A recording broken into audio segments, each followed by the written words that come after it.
I got kicked out of the farmers market because they thought I was like promoting some type of like scam service.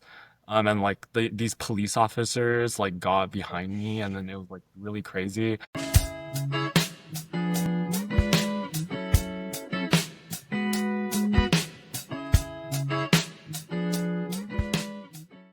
Hello, and welcome back to the Voice for You podcast, where we empower the leaders of today and tomorrow.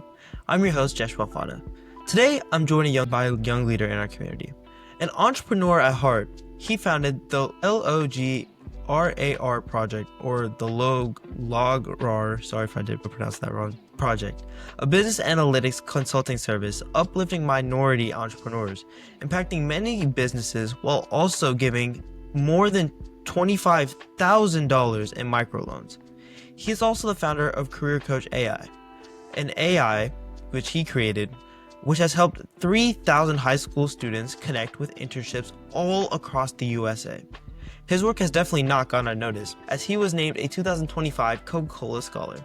Using the power of entrepreneurship to help others, he is Mr. Carlos Suh. How are you doing today, Carlos? Hi, I'm great. How are you?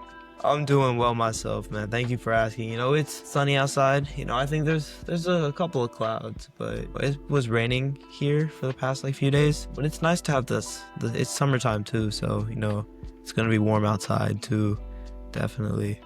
How's the weather looking for y'all over there? I live in El Paso, so it's like 110 degrees outside. So Dang. yeah, Okay. the Okay. AC is definitely on. Okay. 110 is wild, dude. Holy, cause I'm from Memphis, so our weather, it's like bipolar. One day it can be cold, when it gets in this winter, it's super cold. In the summertime, it doesn't go above 85, 90-ish. But I guess Texas does get really hot, really, really hot. But before I start my interview, tell me a little bit about yourself, your hobbies, your passions, and who you are as a person. Yeah, so my name is Carlos. I'm a current high school senior. I'll be attending Stanford next fall.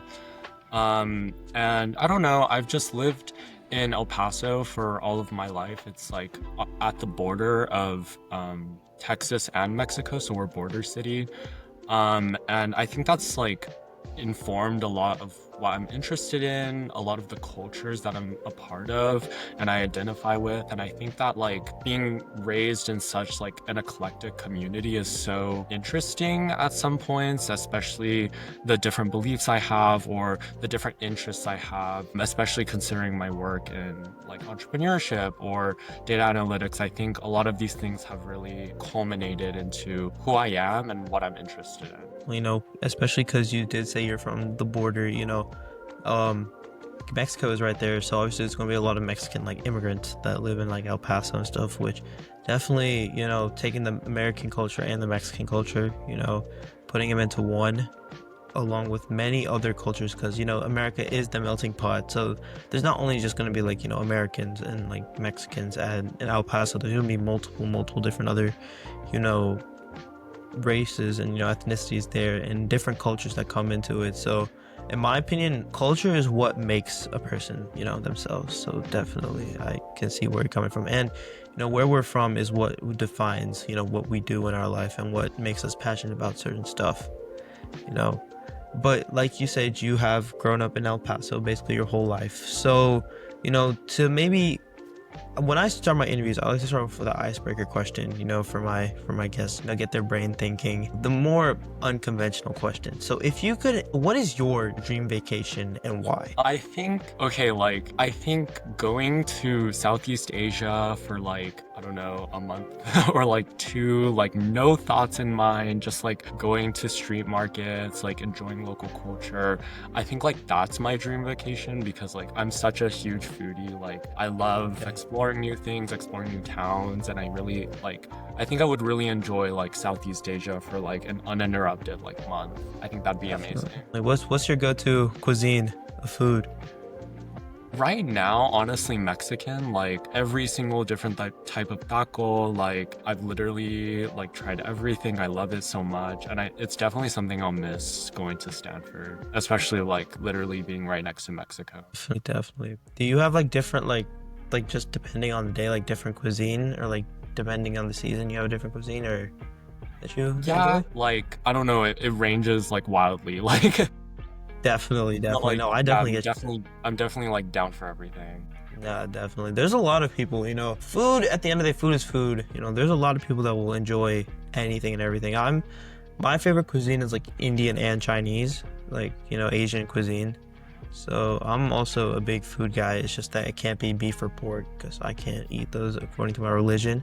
But anything else I will try. I there's a thing in my family, like me and my brother are like complete opposites. He's like a picky eater, while I will eat anything except for like eggplants. I cannot eat eggplants for the life of me. I do not like eggplants at all whatsoever.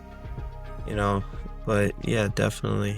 Traveling the world is definitely something that many people do aspire, and especially, trying new stuff like in Southeast Asia. Have you ever been to like anywhere outside of like El Paso as in traveling? I've like visited my family back in Taiwan. Like I've never visited Southeast Asia, so like I'd be down to go. Okay, okay, yeah, definitely, definitely.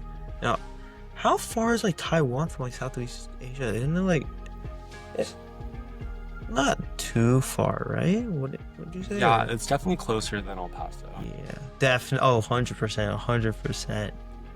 But as you said, you are a senior that has graduated. First off, congratulations on graduating. It is a big deal, to graduate. You have finished technically the tutorial stage of your life, and you are moving on to college. And like you have mentioned, you have committed to Stanford University. So what about Stanford had attracted you to commit there and even apply there to begin with? I think like initially what had attracted to me to like Stanford, I think like a lot of other students, I think like the prestige of like top 20 universities is like unmatched. And I think that's what draws a lot of us in to like all of these like top 20 Ivy Leagues, right? But I think like at the end of the day, once you're like at the end of it, what really attracted me to Stanford was like just genuinely like the vibe and the culture that surrounds Stanford. I think when I visited a lot of the other Ivy Leagues and similar universities, I didn't feel that sense of like homeliness. And Definitely, I think whatever college at the end of the day that you like go home to should feel like home. And I think definitely. when you go to a campus, you'll instantly know whether or not you'll be happy for the next 4 years, and choosing happiness at the end of the day will be any like type of prestige or like marginal benefit you get from going to Harvard or Stanford or whatever. Definitely. Stanford is, like you say, a top 20 university, but you also have to have that like homely feel because you're going to be there for the next 3 or 4 years of your life.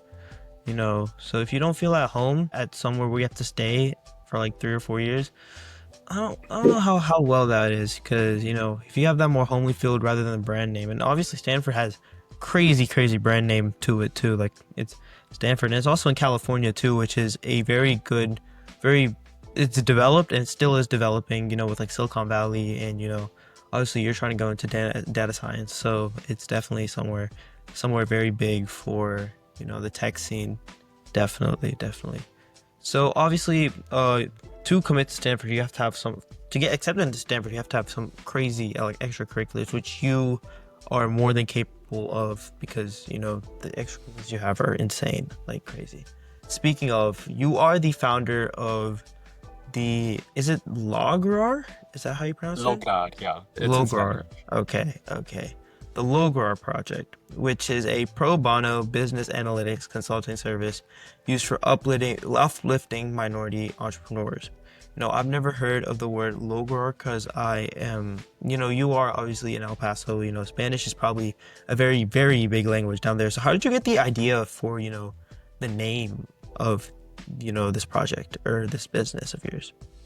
Yeah, lograr in English just means to like reach something or to finally get somewhere. So when I was thinking about like what the mission was and what I wanted to do with Lograr was to really like help entrepreneurs in my area really get to the places that they wanted to go. And if I could be a part of their journey, I really think that that's so much, not only for them, but also to me. I think I grew alongside my entrepreneurs, and I helped them lograr their goals while I lograr my goals. And it was sort of like a symbiotic relationship.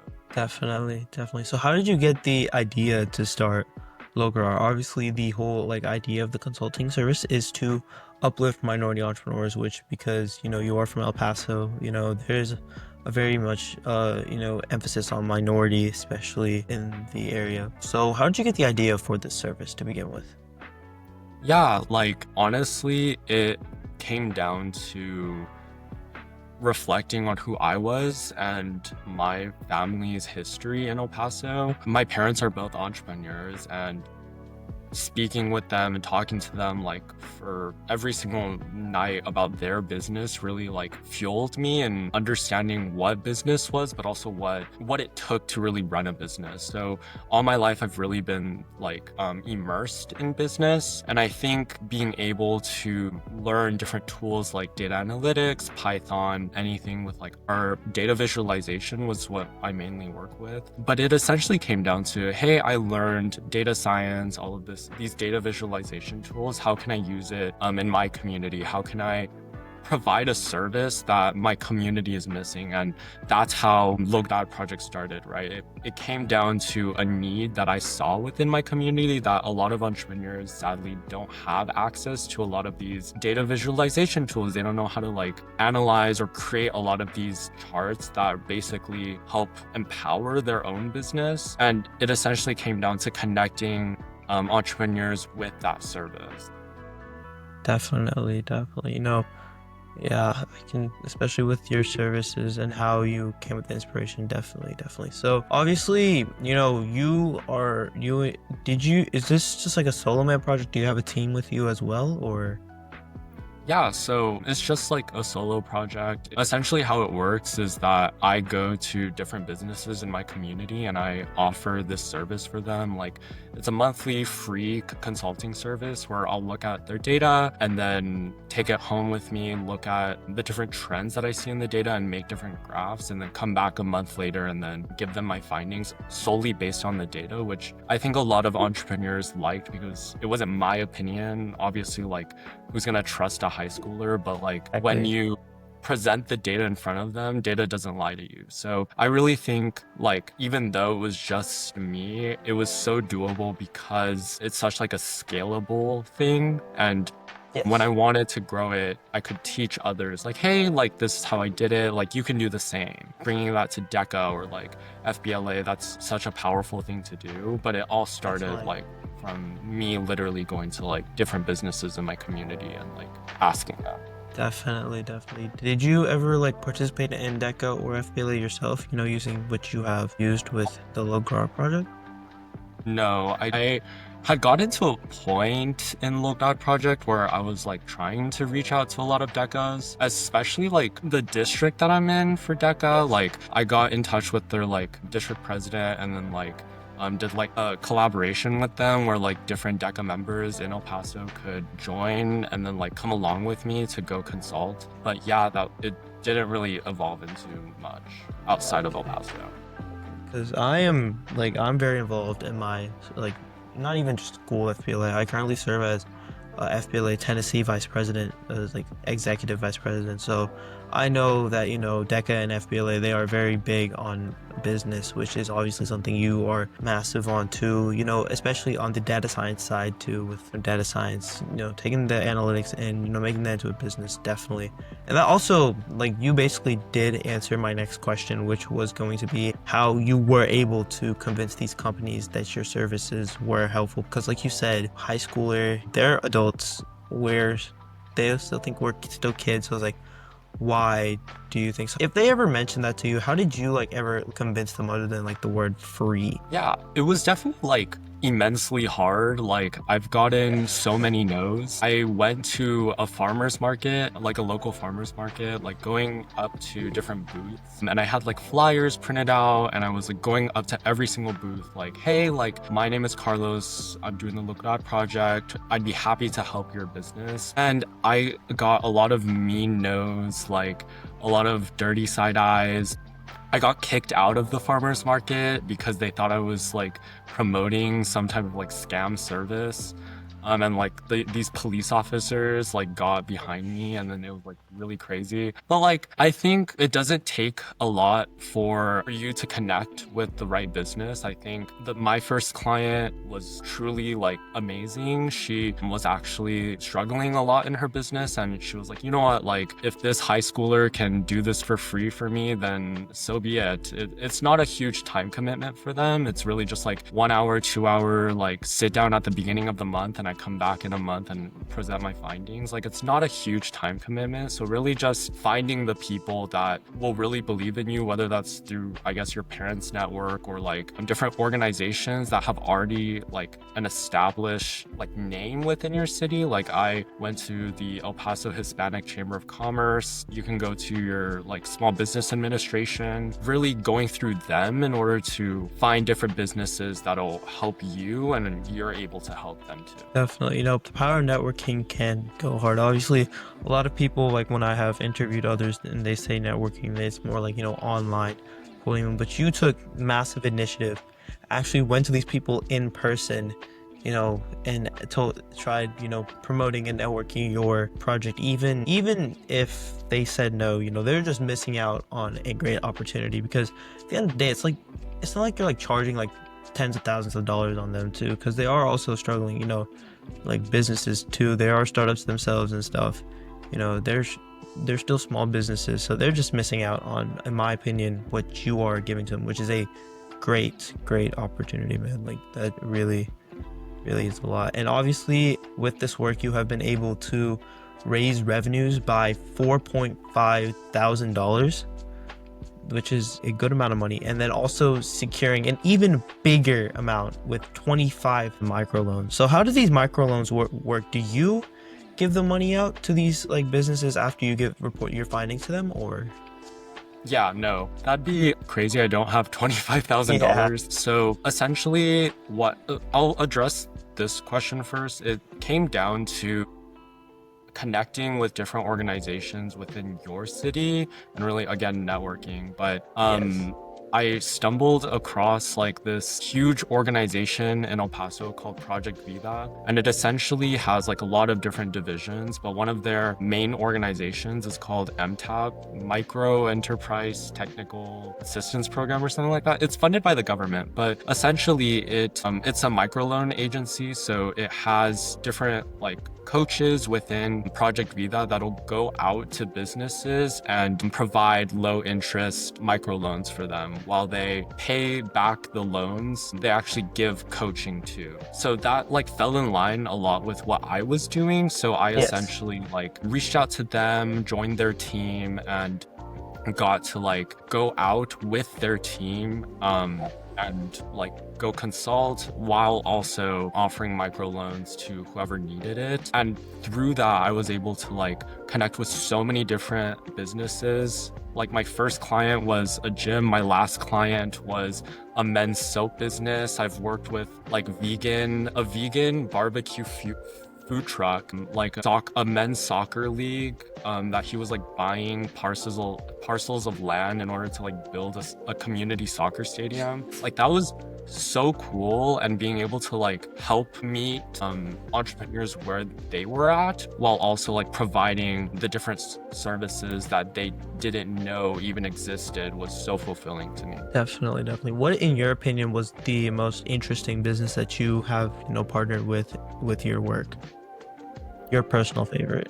Yeah, the most interesting one isn't because the business itself is particularly like awe-inspiring. I think the story behind my first client, it was a small gym, and she essentially went to an external consulting company that was like massively scamming her. She like raised her prices a ton because the consulting service had told her that you're doing great, and I think you can do even better by upcharging your like clients, right? But something that they like massively didn't understand was the client base in El Paso. They weren't from El Paso. They didn't Yes. understand like the demographic of El Paso. So when she actually upcharged her clients, she lost like hundreds of her like gym goers, right? So like working with her and understanding like what she wanted for her gym, but also like her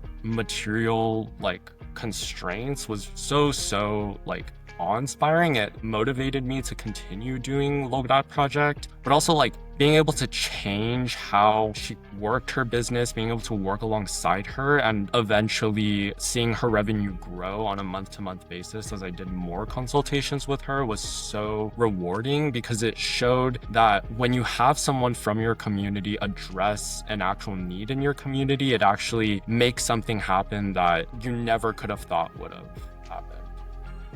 There are a lot of inspiring stories, especially when it comes from entrepreneurs itself too, because entrepreneurship is not an easy field. There's a lot of people that are, shy and timid. So the fact that they first even thought of stepping out into like the big leagues and, reaching out to people like yourself, you went to farmers market and you got side eyes and you even had the police called on you.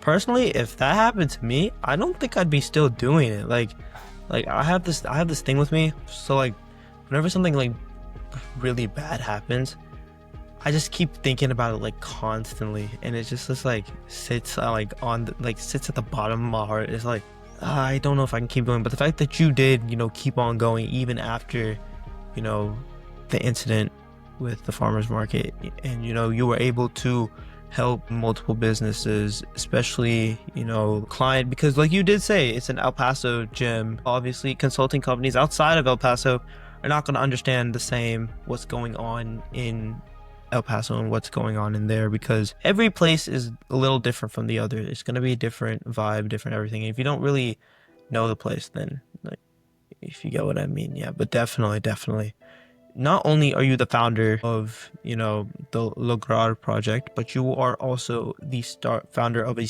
AI startup called Career Coach AI. I personally, you did, it's just careercoachai.org, and I did look at the website myself. That's so crazy. Here, hold up. I've been looking for internships myself too. I zoomed in onto my area because I've been trying to look for internships myself, because I am going into senior year. This is the last stretch, the last home stretch for me. Getting that experience in, definitely. How did you get also, I forgot to mention, not only has it helped me, but it's also helped more than 3,000 students in helping expand and internship opportunities. So did you have the struggle yourself, and did that stem for this idea, or how did you come up with the idea in general? Yeah, it stemmed from, I think a common theme throughout everything I do is it bothered me so badly that I changed it myself. Like Lograr project, I had a business, like a family business, where I was actually at the farmer's market, like selling bread, and like I was using data analysis to actually like power my business, right? But I think like for Career Coach AI, I was literally looking through LinkedIn, Google job listings, Handshake. Like, it was insane the amount of searching I had to do to find like an internship that would not even like accept me. Like, I applied to so many and none of them even wanted me. And that's acceptable, right? Like, nobody wants to hire like a high school sophomore, a high school junior, right? So it came down to being able to connect people with the people that would actually give them a chance, and that meant small businesses and nonprofits, right? I think in working with Lograr project, I was essentially doing an internship with every single business owner that I met. And in doing so, I was like, hey, like, it's so much easier to get an internship with a small business, and where you phrase it as like, hey, can I job shadow you? Can I just volunteer my time, like 9 to 12, like just whatever you need, like I can do. And I think that's such an easier way to get an internship rather than like go to Microsoft and like cold email the vice president. Like that's never working unless you have the like Unless you have network or your parents network. have the network, right? So like when you're put in a position that you don't have the crazy network that a lot of these kids do, I think being able to rely on the people that'll actually answer your email, or you meet them where they'll meet you, and that a lot of the times means like you're working for free for a summer, but you get so valuable internship experience. And that's what really motivated me to create Career Coach AI and connect students with local businesses in their area that they can actually search for internships.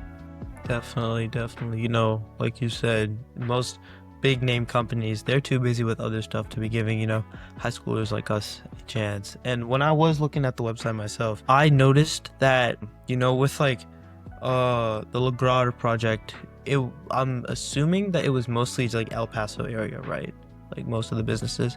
Yeah. The Career Coach AI, the internships that you've given are all over the US. There's multiple different, like, there's like, I zoom in my own, like my area where I live in Memphis, there's like a good 25, 30. So how are you able to find all these different internships, especially in like these different fields like nursing, law, accounting, construction too? How are you able to find these, different internships across different fields and different areas of the US? Yeah, so essentially, I scraped like a business listing all across the US, and I looked for different small businesses that really like fit the different areas I was trying to target, where like the law student or like someone that was like pre-law or pre-med was like interested in finding or shadowing someone, like they could find someone in their area. And I really just condensed it all into this one website where it's like a one-stop shop where you could like go in, find like the local construction company that was like that you could like intern with, and then create an email that actually like grab their attention, right? Yeah. So it essentially came down to like looking online and then using the different like Python tools and data visualization tools and like data cleaning tools in order to like clean this huge amount of data and then put it all into this one internship database that like could be this one-stop shop for high school students. Definitely. Have you ever thought about using your own services to help you maybe find an internship? At this point, no, because like I had already like while I was creating Career Coach AI, I was already working with a bunch of these like Yes. businesses doing data analysis, which is Yeah. essentially like an internship. But if I Yeah, was like pretty much. a freshman or like a sophomore, I would definitely look into like cold emailing, I don't know, like an accountant or like a banker, No, yes. the Cold local Bank email of can, America. yeah, cold email can go for long because I was cold emailing, I cold emailed some professors at the University of Memphis for a biomedical internship, and I now currently have a technical biomedical internship at the University of Memphis just because of straight, cold emailing. The power of the cold email really does help, especially a high schooler trying to, get a little experience in the fields which they are trying to get into. Because some people understand because they probably had the same struggles as us, finding work, and you know they understand, so they will give you a shot to definitely. And behind all of this, whether it comes to Lograr, the Lograr project or Career Coach AI, the main thing when it comes to you and your idea is data analysis, analytics, and the data science. So what made you so interested in data science and data analytics? Sorry about that. What made you so interested in going into this field and pursuing it as a Yeah, I would like to think that like I'm kind of non-traditional. I was always really interested in like computer science, but then I like started doing USECO and like all of these competitive programming like yeah. competitions, and like I started to hate it. My mind just doesn't work like that. And then like talking to my parents and like starting to do some business things, like I was like, hey, like this is pretty cool, entrepreneurship is pretty cool. And then I stumbled across like the like more data science part, which is like an intersection between statistics, computer science, and sometimes like economics or like Yes. whatever field you're interested in. And like I started digging deeper into the pandas library, which is in Python. I'm looking at like matplotlib. Like I was like, this is really cool. Like I really fell in love with like a lot of data scientists like to say like telling a story with data. So like I started creating like different charts on like different things that I was interested in. Like I remember creating a chart about like political polarization. Like I'm really interested in public policy, but like it became like a political polarization chart on like different demographics and like how it impacts our election. But like I was like, hey, this is really cool and super applicable. Like I can apply this to anything. So then I started looking into business analytics. So like it became this thing where it's like Exactly. I didn't intentionally want to do data science. I just kind of fell into it. Like I didn't do data science research or like I Yeah. wasn't into like machine learning, although like AI, I guess, yeah. But like kind of just fell into it and then I intersected like a lot of the different things I was interested in into data science and I really Yeah. love how interdisciplinary data science is. Definitely. Like you have just said, like business analytics, public polarization, that's data science is just, the collection of data and, data can be collected anywhere, whether it's, how many times can you drop this pencil and like how many times can you drop this pencil before it breaks or like, something more on a bigger scale, like, using data to solve the cure for cancer or something like that, data can go a long way, and data sciences is definitely something we need in order to push ourselves through, and especially like you said, interdisciplinary. You have mentioned, the Lograr project, that's business. Career Coach AI, that's more AI. You have done Usenko. I know a lot of my friends have done Usenko too. It's Yusenko is not it's a big deal too. Like it's a national chemistry Olympiad too. So that's chemistry, that's science. But all of it can be tied back to, some sort of data being given, which is the essential of data science. And like you said, everything ties back to data science and you just like fell into it, which makes complete sense. I definitely makes sense.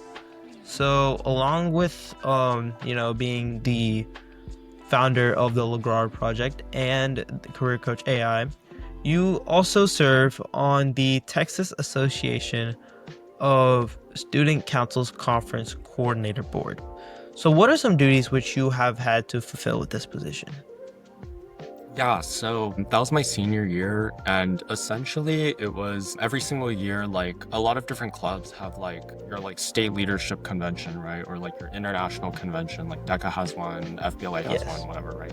Student Council actually has one, and it's every single year in Arlington, Texas, or Irving, Texas. It like changes, and it's essentially like 4,000 students coming to this convention center for 3 days, learning about leadership, electing a new state board, and like listening to different keynote speakers on the power of leadership and student leadership, right? So essentially, me along with like 3 other people from my school were in charge of running this entire state conference. Everything from like decorations to the more logistics side, where like registering 4,000 students for a conference or like picking the different keynote speakers, how every single minute of the day would be run at this conference and really accommodating for 4,000 students plus like parents plus teachers. It had a $250,000 budget and it's the biggest student leadership conference in America run by students, like bigger than the National Student Council Convention, bigger than all of the other states. Like Texas has the biggest one because there's so many student councils in Yeah. Texas that are like Yes. active and are in TASC. So it's like it was super super stressful, but we made like such an amazing conference and everyone raved about it. Definitely. I know because Texas is, one of the bigger, is top three. We're definitely gonna have a lot of people, and with a lot of people, like when I say a lot of people, like 5,000. Y'all did have 5,000 people attend, which is that's a big number. That is a big number of people. And also, like you said, with a big number comes a big budget, which is 250,000. That's 25 with 4 zeros added on next to it. That is a massive number for a conference too. So obviously, you obviously can't just skip from like, being just skip to the national level. So did you serve on your own student council at your school? Yeah, I was chair in my like junior year, and then I ran for district president in junior year. And then the way like conference coordinator works for Texas is that your school gets elected, and then out of your school, like certain officers are like on the core board, and then they serve on like the state board, right? Definitely, So it yeah. definitely was like crazy that like I was just on the school board and then I was suddenly like talking to the state president the next day. But it was definitely crazy, but I got to learn so much, see so much of like the state. I went to like multiple conventions, the middle school convention in Texas. I went to the national convention, and it was like really, really crazy, but really fulfilling. Definitely, especially traveling Texas, that's like pretty much traveling like 3 or 4 countries in Europe because Texas is it's a big state.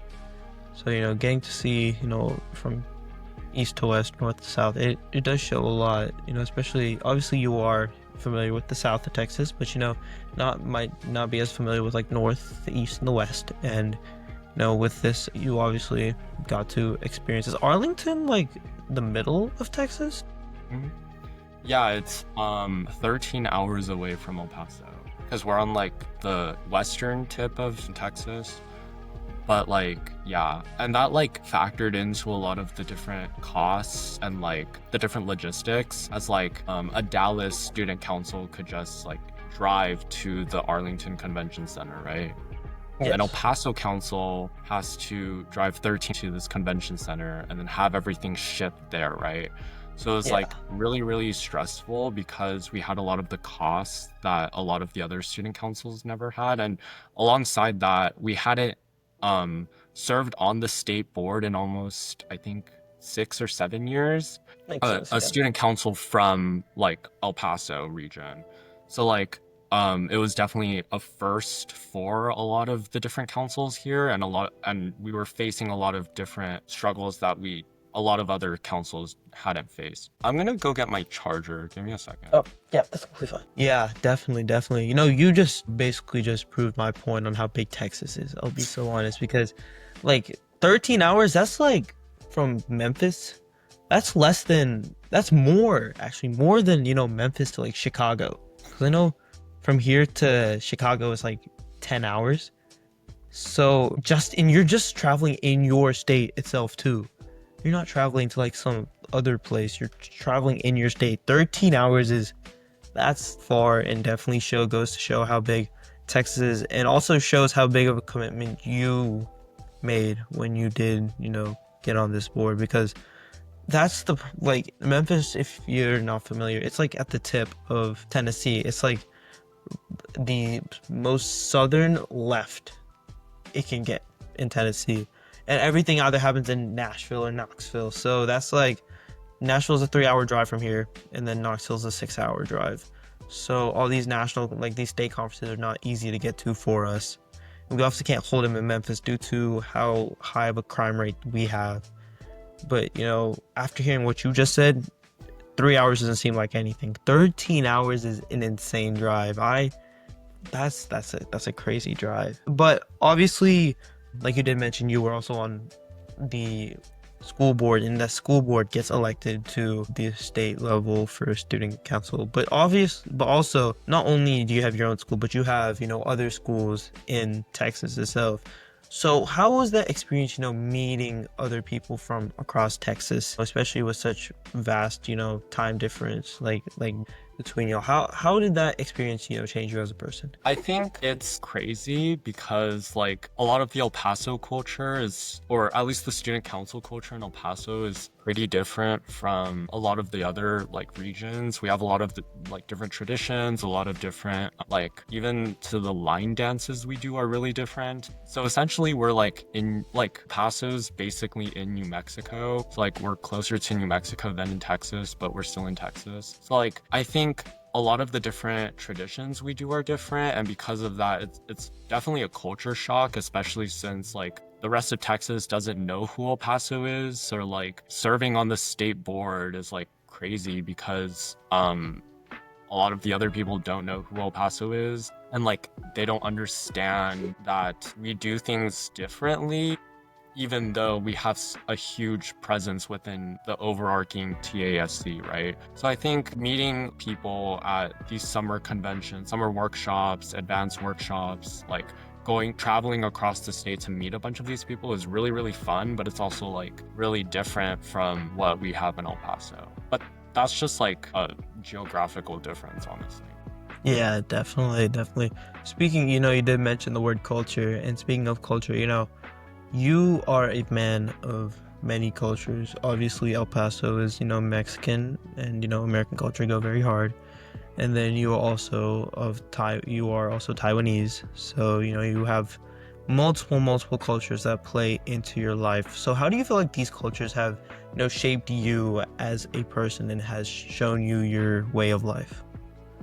Yeah, um, that's actually like a really big part of what I presented in my essays. I think like, I mean, just the statistic alone, like I think it's near 80% of El Paso is Hispanic, and because we're a border city, like a huge amount of our culture is Hispanic. And like going to a high school here or a public high school here, um, I was like one of six Asian kids at my school, like out of like 614 in my grade, so that's 2,500 for the school. Like, it's definitely crazy because like I feel more like connected with the like although like I'm Taiwanese, like and we practice a lot of like I'm like still connected with my Taiwanese culture. I think I understand a lot of the like cultural nuances and like traditions of Mexican culture because I've grown up around them all my life. I speak like very fluent Spanish. I've taken Spanish 5. But like even I think like a really good example of like how my cultures mesh is like I'm a part of the National Hispanic Institute, even though I'm not Hispanic. And it's essentially this like debate program in El Paso, and it's like national, but like it's the biggest in Texas. So like we essentially like debate other cities like Brownsville, Austin, Dallas, whatever, right? And in there we like primarily talk about Hispanic issues. Like we debate over like how we should lead the new like generation of Hispanic people, like what the culture should be, what new mentality should we be like enforcing on this new generation, especially like in El Paso. We see this on like a day-to-day process. We see like the different struggles that we have. So I think like I was able to learn a lot from the National Hispanic Institute, but I was also able to provide a lot. I had like a unique voice in being not Hispanic, but also growing up in a predominantly Hispanic neighborhood, a predominantly Hispanic town, and being able to like witness that, being a part of my culture, and even my name, Carlos Suh, it's like two different cultures. I think Yeah, that's such like an integral part of me and something that I'll miss dearly about El Paso because like I've learned so much about them, but I'm able to like merge the two in who I am. definitely, definitely. Now, Stanford also is in California too, so there's gonna be a decent amount of, Hispanics and Latinos in, California itself too, because California, Texas, New Mexico, Arizona, those are, very, especially because it's like right next to the border and stuff. So yeah, definitely. But, as of recent times, there has been a lot of stuff against, Hispanics and Latinos, especially with the Trump administration and, ICE. So have you like had to experience that, because you do live in a massively predominantly Hispanic society. So have you like seen that like firsthand, like yourself? hmm Yeah, especially going to like a Title One public high school, like it's humongous. There's so many different types of people that go to my school, and like I have friends that live in Juarez, like the Mexico like side of the border, and they cross the border every day to like go to school in El Paso. And like being able to like see that on a day-to-day basis is so rewarding because it shows their like dedication and it shows the power of diversity within a place like El Paso. They literally get up, I think at like 5 a.m. to cross the border and then take the bus across the border to the other side of town to go to school, and then like right after school take the bus back and then go back to Juarez every single day just for an education. And they're still going to like do amazing things. I know like so many people that work so hard on the day-to-day going to like the local college for like engineering, nursing, whatever, and it's like such an integral part of the day-to-day that like you kind of don't realize that this isn't normal across the US. So being able to have that perspective, I think, is really valuable. Definitely. You don't see that every day, and it is crazy dedication. Just to get an education too. Some people have to struggle, and obviously seeing that firsthand, definitely. And yeah. But for your work, you have been recognized by Congresswoman Veronica Escobar. So could you give more detail on which work specifically you were, recognized for and how you got this recognition? Yeah, I got second place in the Congressional App Challenge for my district. And then it's like a special recognition by Congresswomen for my work in Lograr project. And that's essentially like they go through like the applications in their office and then select the ones that they'd like to recognize. You get like a certificate for the Congressional App Challenge. You're able to go to a banquet and then they recognize you. It's similar to like the Congressional Art Challenge, but you have to submit like a coding app, and I just submitted Career Coach. Okay, yeah. Obviously, when you submit Career Coach, that's always going to get you something. That was going to be my next question, like what app you submitted. But obviously, you can submit Career Coach because it is an AI startup, and it is a very useful AI startup too, especially for high schoolers. And the Congressional App Challenge is for high schoolers and by high schoolers. So, like the apps itself submitted are by high schoolers. So definitely. So with all of these accomplishments, with the Lograr project, with Career Coach AI, with your work on TASE, you were able to earn the Coca-Cola Scholarship. So how did this process, how did this process through your head, and how was that experience, traveling to Atlanta and being added to a crazy network of people? It's surreal. I think a small percentage of college, like high school students that are applying to college, believe that they're actually less cracked as they believe they are, as they actually are. And like the rest of the people that you meet are just normal everyday high school students that have done something like truly inspirational, like something that they fulfilled a need in their community, and that shows like initiative. And I think going into like all of these award applications and scholarship applications and even the college application process as a whole, you kind of downplay yourself because you don't understand that everyone else is also just a high school student. Like no one's this crazy like cracked person who's like magically better than you. And I think going to Coca-Cola really made me see that these people are also just 18-year-olds. Like they're not anything more than that. I think while like they are truly brilliant, like they deserve every single thing that has ever happened to them, and they got the Coca-Cola Scholarship for a reason. I think it's also important to understand that you're not you're so much more than like your extracurriculars. You're so much more than like the essays you write or whatever you do outside of school. And being able to convey that on like an application doesn't really say a lot about you.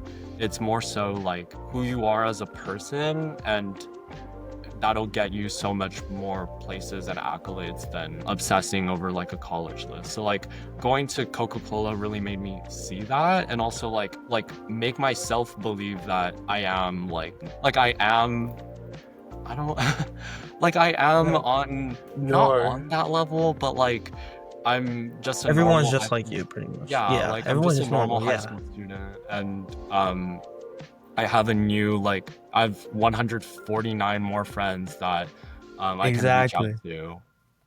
Definitely. Especially I know a lot of the Coca-Cola scholars, they commit to, along with yourself, they commit to Stanford, a lot of Harvards. But yeah, that's a common theme that I've been hearing from a lot of the Coca-Cola scholars that I have talked to. And that is especially the phrase imposter syndrome. That is something that a lot of people have said that they felt, walking into that room, talking to the other Coca-Cola scholars. They're like, this guy's done this. I shouldn't be in the same room as him. Or she has done this. I shouldn't have been in the same room as her. But all of y'all are, like you said, all of y'all are there, including yourself. Everyone is there for a reason. You'll have made huge impacts in your community, and Coca-Cola, sees that. And you all were the 150 out of 150,000 students across the US. That is around 1/6 of 1%, 0.15%. You were selected with that chances, and there was a reason y'all got selected, leaders amongst our community, which is especially why I feel like y'all were definitely, people that I want to reach out to for interviews, because that is the whole point of this podcast, to empower the leaders of today and tomorrow. And y'all have done so much and shown why you deserve to be leaders and why y'all deserve the recognition y'all get. So definitely. But on a personal level, why do you feel like you were awarded the Coca-Cola Scholarship? Why do you believe you were a Coke Scholar? I think this goes for a lot of the different colleges and interviews I had. I was able to convey that I cared so much more than any other applicant. I think when you work with so many entrepreneurs on such a personal level, I started to realize that their businesses were their livelihoods, right? They pour every single day into their business, and I was able to be a part of that. And it kind of fell in line with who I am as a person. I really whatever need there is in the community, or whatever deficiency I see, I really try and address it head on and use whatever resources are in my toolbox in order to help other people while also learning from it, right? I think I was able to convey that I actually had passion, and other people kind of just did things because it's they were just grinding through the college app process, right? Definitely. Something that truly ignites you, something that sparks something in you. I think you should do whatever it takes to continue doing it, and that'll convey so much more than the stats you have, or the extracurricular impact you have. And all of those are important, obviously, but it's more so the connection you have to what you do and why you do it. And if you can convey that, I think that's so much more than having an internship with Microsoft or Google. It's not so much what you actually do, but why you do it. Yeah, that's been a big, message too. Passion can take you so far. If you're not passionate about something, when you're passionate about something, it's not work. It's rather something you're doing that you love. And when you do it, time flies, and you're actually having fun doing it. And take me in this podcast, if I wasn't passionate about journalism and meeting new people like yourself, I would have quit a long time ago. I wouldn't have reached back out to everybody, because first off, y'all, the Coca-Cola scholars, you and everyone else, amazing group. I will glaze y'all 24/7, because y'all are an amazing group. I was, like I said, I was genuinely scared, going into this, messaging all of y'all, because I was expecting maybe 2 or 3 responses. I wasn't expecting this much, respect and love from all of y'all. So, passion does take a long way. In order to be a leader, you have to have passion. And speaking of leader, to round out this episode, the podcast the Voice for You podcast is about empowering the leaders of today and tomorrow. So what, as a leader, with the Lograr project and Career Coach AI, what is some advice that you can give to other students, the audience, or myself, or anybody that is trying to be a leader in their own community and strive for what they're passionate about? It has to come from within. You're not just a leader just because you like to do the community service hours that show up on your application, right? You don't connect with people on the same level, and it'll show on how you answer your application questions, or even who you are as a person. Like if you're just kind of like doing things, like if you're just doing DECA because your parents are also doing business, like it won't impact you. You have to have like a genuine love for what you do, and I think that's what sets people apart for whatever you do. And when you just follow that passion throughout what you do and why you do it, I think that's going to make you into an actual leader that is addressing the needs of your community, who's in tune with the needs of your community, and can identify the specific needs that your community has. And when you're able to do these things, I think making all of these like organizations or like services or websites, I think that comes second nature to actually having this drive for what you do, because that'll empower you on a day-to-day basis to become a leader, while the other things just are along the way where you can kind of like, oh, I can learn how to code a website, I can reach out to this person who will help me achieve X within my organization. But it's this like motivation and spark that actually gets you places. Definitely. Like you said, passion. It definitely has to come from within. Otherwise, you're gonna want to do it one day, and the next day you just quit because you never felt the fire to keep on going. And that is some true advice from a true leader. And I 100% agree. And thank you so much, Carlos, for hopping on the podcast. It does really mean a lot to me. Taking a shot on me and hopping on and spreading your words of wisdom to the rest of the audience. It really does mean a lot. And to the audience, thank you so much for watching till the very end. Remember to follow the Voice for You podcast on Spotify, YouTube, and Instagram. And once again, I am your host, Jesh Malfana. Thank you so much, Carlos, for sharing everything in your life, your passions, and your experience. And we will see y'all next time. Thank you so much.